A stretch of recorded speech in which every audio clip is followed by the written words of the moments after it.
think in the UK we have excellent experience with HER2 immunohistochemistry and FISH. We've been using it since the early 2000s. While we had it for years, we are coming now to understand that we are interpreting the test and looking at the data in a different way, because data from the Destiny trials have shown that patients with very low levels of HER2 expression do respond to new anti-HER2 therapy, which are the new antibody drug conjugates. So while for decades we have been trying to just have a binary classification and select the HER2 positive tumors only, because these will be the ones that will respond to anti-HER2 therapy, now we are looking at the test and interpreting the results in a different way, looking at the very low levels of expression. However, with looking at the HER2 low breast cancer, very low levels of expression, our current techniques and assays were not really designed to look at these very low levels. They were originally designed to select the high expression levels, the HER2 positive 3+, and the equivocal ones, the 2+, that would be first assessed for HER2 amplification by in situ hybridization techniques, mainly FISH in the UK. So we, after looking at the results of the Destiny 03 and 04 trials, we tried to look at the concordance of pathologist assessment of HER2 low, which is defined by HER2 immunohistochemistry score 1+ or 2+ FISH negative. So that's what we would currently call HER2 negative.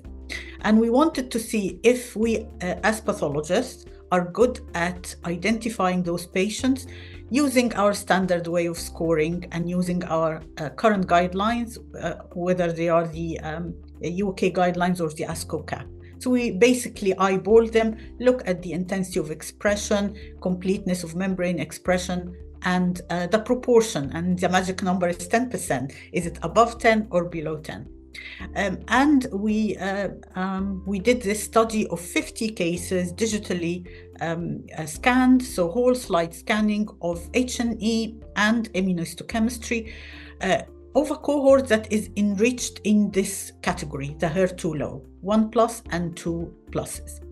And we invited 16 expert breast pathologists from the UK breast screening program who have been reporting HER2 for almost 20 years.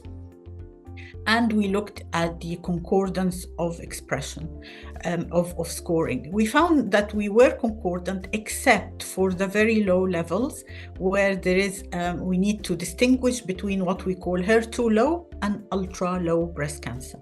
So the ultra low are the what we call negative now as well, 1+, but they have very low levels of expression that they do not fulfill the criteria for 1+, but they are not completely showing absent expression. So that's the 0.